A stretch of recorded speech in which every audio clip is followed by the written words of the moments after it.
தமிழ்நாட்டில் 5 மாவட்டங்களுக்கு red alert விடுக்கப்பட்டுள்ள நிலையில் மாநில அவசரகால கட்டுப்பாட்டு மையம் முழுவீச்சில் இயங்கி வருகிறது. இதுகுறித்த கூடுதல் விவரங்களை செய்தியாளர் அன்புச்செல்வனிடம் கேட்கலாம். அன்புச்செல்வன், தமிழகத்தில் பல மாவட்டங்களில் இந்த டிட்வா புயல் காரணமாக அதிகனமழைக்கான எச்சரிக்கைகள்லாம் விடுக்கப்பட்டிருக்கிறது. என்ன மாதிரியான முன்னெச்சரிக்கை நடவடிக்கைகள்லாம் எடுக்கப்பட்டிருக்கு? டிட்வா புயல் தமிழகத்தை நோக்கி வந்து கொண்டிருக்கக்கூடிய சூழ்நிலையில் தமிழக அரசை பொறுத்தவரை முன்னெச்சரிக்கை நடவடிக்கைகள் மேற்கொண்டிருக்கிறது. அதிலும் குறிப்பாக சென்னை சேப்பாக்கத்தில் இருக்கக்கூடிய எழிலகம் வளாகத்தில் மாநில அவசர செயல்பாட்டு மையம் என்பது செயல்பட்டு கொண்டிருக்கிறது.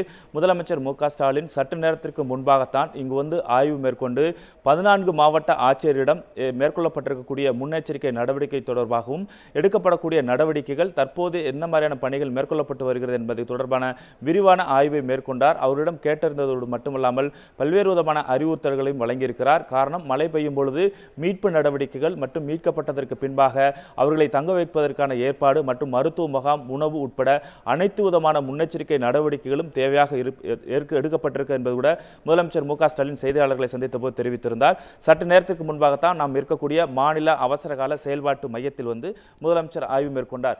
இந்த மாநில அவசர செயல்பாட்டு மையத்தை பொறுத்தவரை எவ்வாறு செயல்படுகிறது என்பது குறித்து நமது ஒளிப்பதிவாளர் ஐயப்பன் நேரடியாக காட்சியை காட்டிக் கொண்டிருக்கிறார்.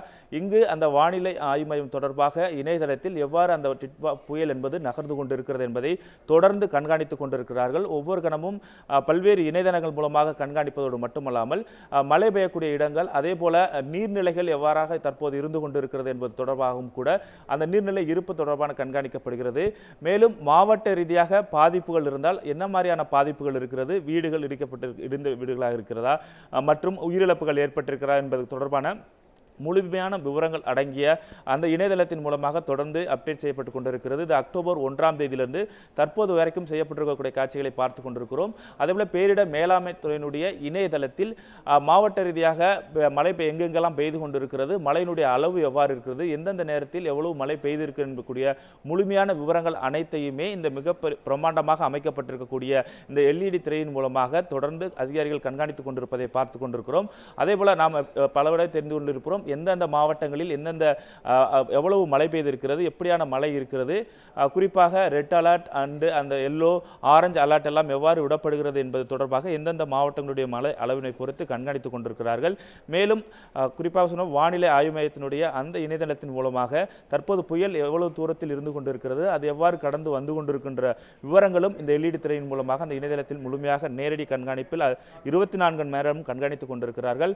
இவ்வாறாகத்தான் இந்த மிகப்பெரிய பிரமாண்டமான LED திரையில் தொடர்ந்து வானிலை ஆய்வு மையத்தினுடைய தகவல்கள் மற்றும் புயல் எவ்வாறு செய்து கொண்டிருக்கிறது, அரசு மேற்கொண்டு வரக்கூடிய நடவடிக்கைகள் என தொடர் கண்காணிப்பு ஈடுபட்டுக் கொண்டிருக்கக்கூடிய காட்சிகளை பார்க்கிறோம். 14 மாவட்டங்களில் மாவட்ட ஆட்சியரிடம் முன்னெச்சரிக்கை நடவடிக்கை தொடர்பாக கேட்டறிந்தார்.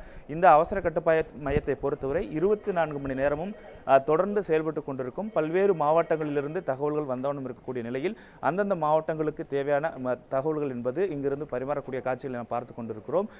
தற்போது இந்த டிட்வா புயல் வரக்கூடிய ஒரு சூழ்நிலையில் தொடர்ந்து பணியாளர்கள் தீவிரமாக பணிகளை மேற்கொண்டு வரக்கூடிய காட்சிகளை நம்முடைய ஒளிப்பதிவில் காட்டிக் கொண்டிருக்கிறதை நாம் பார்த்துக் கொண்டிருக்கிறோம். இது போன்றுதான் இப்போது பொறுத்தவரை இந்த டிட்வா புயலை பொறுத்தவரை 14 மாவட்டங்களுக்கு முன்னெச்சரிக்கை நடவடிக்கைகளை மேற்கொண்டிருக்கிறார்கள். அதே போன்று பேரிடர் மீட்பு படையினரும் தயார் நிலையில் இருக்கிறார்கள். சற்று நேரத்திற்கு முன்பாகத்தான் கேப்டன் கோபிநாத் கூட நம்முடைய செய்தியாளர்களை சந்திக்கும் போது தெரிவித்திருந்தார். அங்கும் தேவையான நடவடிக்கைகள் மேற்கொள்ளப்பட்டிருக்கிறது. சார், நீங்கள் குறிப்பாக பேரிடர் மீட்பு படையிலிருந்து என்ன மாதிரி நடவடிக்கைகள் மேற்கொள்ள சார்? நாங்கள் SCOCலேருந்து மானிட்டர் பண்ணிகிட்டு இருக்கோம் சார். 14 டீம் நாங்கள் டிப்ளாய்டு பண்ணியிருக்கிறோம். அவங்களுக்கு இங்கேருந்து கிடைக்கிற டைரெக்ஷனை வந்து அவங்களுக்கு ஃபர்தராக சொல்லுவோம். அந்த டிஸ்ட்ரிக்டேருந்து கம்யூனிகேட் பண்ணி எங்கெங்கே தேவைப்படுதோ பொதுமக்களை பாதுகாக்கணுமோ முன்னெச்சரிக்கை நடவடிக்கையாக நாங்கள் டிப்ளாய்மெண்ட் பண்ணியிருக்கோம் சார். ஒவ்வொரு டீமில் எவ்வளோ பேர் இருப்பாங்க, என்ன மாதிரியான ரெஸ்கியூ ஃபஸ்ட்டு ஸ்டார்ட் பண்ணுவீங்க? மழை தொடங்கும் போது புயலாக மாறி தாக்கும் போது மொத்தம் சார் ஒரு டீமில் வந்து மொத்தம் நாங்கள் 14 டீமு, ஒரு டீமில் வந்து 30 பேர் கொண்ட குழு போயிருக்காங்க சார். முன்னெச்சரிக்கை நடவடிக்கையாக நாங்கள் அவேர்னஸ் ப்ரோக்ராம் ஸ்டார்ட் பண்ணுவோம் சார். கடலில் ஒரு பகுதி மக்கள் வந்து பாதுகாப்பான இடத்துக்கு போங்க, ஏன்னா மேபி அது புயலாக கன்வெர்ட் ஆகிறப்ப வந்து அஃபெக்டட் ஆகும் ஏரியா. அப்படிங்கிறப்ப வந்து பாதுகாப்பாக பண்ணுவோம். அவேர்னஸ் ப்ரோக்ராம் கண்டக்ட் பண்ணுவோம்.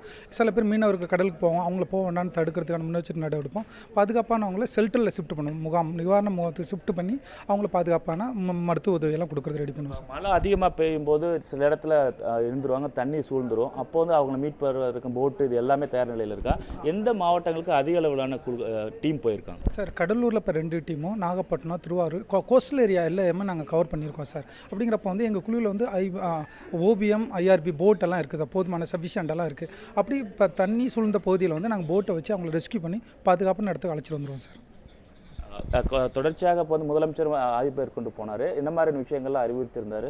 இது மாதிரிக்கே மாவட்ட நிர்வாகத்தை கலெக்டர் சார்ட்டெல்லாம் பேசி பாதுகாப்பு நடவடிக்கை எடுத்து வைங்க, டீமோட எல்லாத்தையும் சேர்ந்து எங்கள்கிட்ட என்ன சொன்னதுன்னா மாவட்ட நிர்வாகத்துடன் இணைந்து செயல்பட்டு சிறப்பாக அந்த முன்னெச்சரிக்கை நடவடிக்கைலாம் எடுத்து வைங்கன்னு சொல்லியிருக்காங்க சார். குறிப்பாக இந்த செயல்பாட்டு மையத்திலிருந்து நேரடியான தகவலை செய்து கொண்டிருக்கிறோம். பேரிடர் மீட்பு படையை சேர்ந்த அதிகாரிகளும் இங்கு நேரடியாக, ஏனென்றால் எல்லா மாவட்டங்களிலிருந்து வரக்கூடிய தகவல் என்பது முழுமையாக இங்கு தான் வரும்.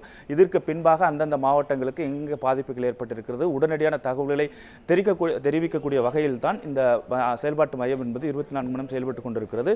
முதலமைச்சர் தொடர்ந்து ஆய்வு மேற்கொண்டிருக்கிறார். அதிகாரிகளிடம் கேட்டது மட்டுமல்லாமல் நேரடியாக இங்கே வந்து மேற்கொள்ளக்கூடிய பணிகளும் மாவட்ட ஆட்சியர்களிடம் காணொலி காட்சி மூலமாக ஆய்வு மேற்கொண்டு தேவையான முன்னெச்சரிக்கை நடவடிக்கைகளையும் தெரிவித்திருக்கிறார். ஆகவே முழுவீச்சில் தற்போது டிட்வா புயல் தமிழகத்தை நெருங்கக்கூடிய நிலையில் தமிழக அரசை பொறுத்தவரை தேவையான நடவடிக்கைகளும் தகவல் பரிமாற்றங்களில் உடனடியாக மாவட்ட நிர்வாகங்களுக்கு மேற்கொள்ளக்கூடிய முன்னெச்சரிக்கை பணிகளையும் மேற்கொண்டிருப்பதும் குறிப்பிடத்தக்கது. விவரங்களுக்கு நன்றி அன்புச்செல்வன். உடனுக்குடன் செய்திகளை தெரிந்து கொள்ள சன் நியூஸ் பெல் ஐகானை கிளிக் பண்ணுங்க.